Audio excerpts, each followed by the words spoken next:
Hello friends, welcome to my channel. आज मी तुम्हाला दाखवणार आहे रेस्टॉरंट स्टाईल वांगा मसाल्याची रेसिपी। ही थोडी डिफरंट अशी रेसिपी आहे, तसेच सोपे पद्धतीने बनवलेली रेसिपी आहे, त्यामुळे रेसिपी कुठेही स्किप न करता लास्टपर्यंत रेसिपी नक्की बघा। रेस्टॉरंट स्टाईल वांगा मसाला बनवण्यासाठी इथे मी पाव किलो छोटी कोवळी वांगी घेतलेली आहेत। ही टोटल मी इथे 10 वांग्यांचा वापर केलेला आहे। आता हे वांगी मसाला बनवण्यासाठी एक मसाला तयार करून घ्यायचा आहे। ते एका मिक्सरच्या भांड्यामध्ये इथे मी 2 मीडियम आकाराच्या टोमॅटोंना रफली चॉप करून टाकलेला आहे, म्हणजेच मोठे मोठे चॉप करून टाकला आहे। आणि त्यामध्ये इथे मी 2 बेडगी मिरची टाकले आहेत कलरसाठी। बेडगी मिरची इथे टोटली ऑप्शनल आहे। आणि 5 ते 6 काजू टाकून ह्या सर्व इन्ग्रेडियंट्सला चांगलं मिक्सरमधून फिरवून घेतलं, वाटून एक पेस्ट तयार करून घेतली आणि ती पेस्ट बाजूला ठेवली।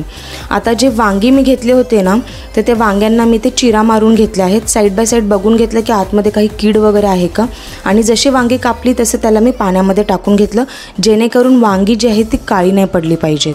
आणि अशाच प्रकारे मी सर्व वांगी इथे पाण्यामध्ये टाकले चिरा मारून।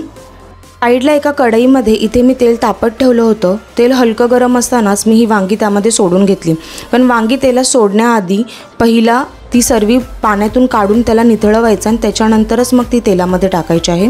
आता ही वांगी बघा इथे पूर्ण शिजली आहेत, फ्राय झालेली आहेत, तेव्हा मी लगेचच त्याला एका प्लेटमध्ये काढून घेतलेलं आहे। सर्व वांगी एका प्लेटमध्ये काढून घेतली की ती अशी काहीतरी दिसत आहे। तुम्ही बघू शकता किती मस्त वांगी फ्राय झालेली आहेत। आता हे जे तेल आहे त्याला मी पूर्ण कमी करणार आहे। फक्त 2 चमचे तेल कढईमध्ये ठेवलं आणि हे तेल ऑलरेडी तापलेलं आहे। तर ह्या तेलामध्ये इथे मी 1 चमचा जिरं टाकून फोडणी देऊन घेतली। जिरं चांगलं फुललं की लगेचच त्यामध्ये 2 बारीक चिरलेले मी ते कांदे टाकलेले आहेत। आता ही प्रोसेस पुढे मी मीडियम फ्लेमवरती केलेली आहे, म्हणजे गॅसची फ्लेम मीडियम ठेवून कांद्याला चांगलं पिंकिश होऊ दिलं। कांदा पिंकिश झाला की त्यामध्ये 1 चमचा भरून अद्रक लसूणची पेस्ट टाकली।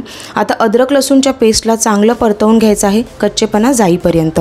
अद्रक लसूणचा कच्चेपणा गेला की जी पेस्ट मी तयार करून घेतली होती ना सुरुवातीला, ती पेस्ट मी या कांद्यामध्ये इथे टाकून घेतली आणि ह्या पेस्टला इथे फ्राय करून घ्यायचं आहे, कारण की टोमॅटो आणि बेडगी मिरची इथे कच्ची वापरलेली होती।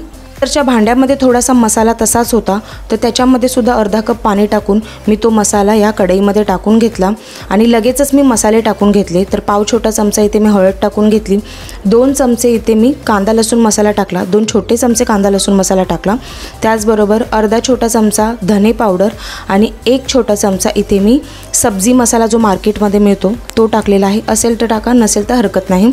व्यवस्थितपणे सर्व मसाले एकदा मिक्स करून घ्यायचे। त्यानंतर चवीनुसार मीठ टाकून घेतले आणि व्यवस्थितपणे मीठसुद्धा मिक्स करून घेतले मसाल्यामध्ये। मसाले सर्व कच्चे आहेत, शिजण्यासाठी म्हणून कढईवरती झाकण ठेवले।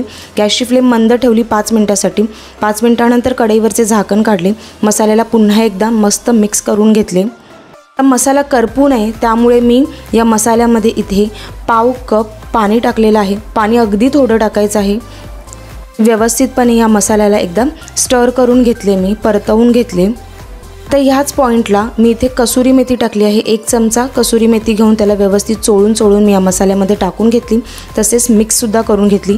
जेवढा मसाला आपण चांगला परतवू ना, तेवढी आपली ही जी मसाला वांगी आहे ती खूप चांगली तयार होणार। वांगीचा मसाला इथे पूर्ण तयार झाल्यानंतर फ्राय केलेली वांगी मी या मसाल्यामध्ये टाकून घेतली, व्यवस्थितपणे त्याला एकदम मिक्स करून घेतले। 1 चमचा भरून साजूक तूप टाकून घेतले, तूप नसेल तर बटरचा वापर केला तरीही चालेल। त्यानंतर गॅसची फ्लेम स्लो करून कढईवरती झाकण ठेवले 5 मिनिटासाठी। 5 मिनिटानंतर मी कढईवरचे झाकण काढले, तर ही वांगी मसाला इथे तयार झालेला आहे। एकदा ह्याला क्विकली स्टर करून घेतले, त्यानंतर मी ह्यावरती कोथिंबीरची गार्निशिंग करून घेतली आणि हा वांगी मसाला खाण्यासाठी इथे पूर्णपणे तयार झाला आहे। गॅसची फ्लेम बंद करून ह्या डिशला मी इथे सर्व केलेला आहे। हा वांगी मसाला पराठा, नान किंवा चपाती, भाकरी कशासोबतसुद्धा सर्व करा, खाण्यासाठी मस्त असा लागतो। ही वांगी मसाल्याची रेसिपी घरात नक्की ट्राय करून बघा, आणि जर का तुम्हाला माझी रेसिपी आवडली तर चॅनलला लाईक, शेअर आणि सबस्क्राईब करायला विसरू नका। थँक्यू।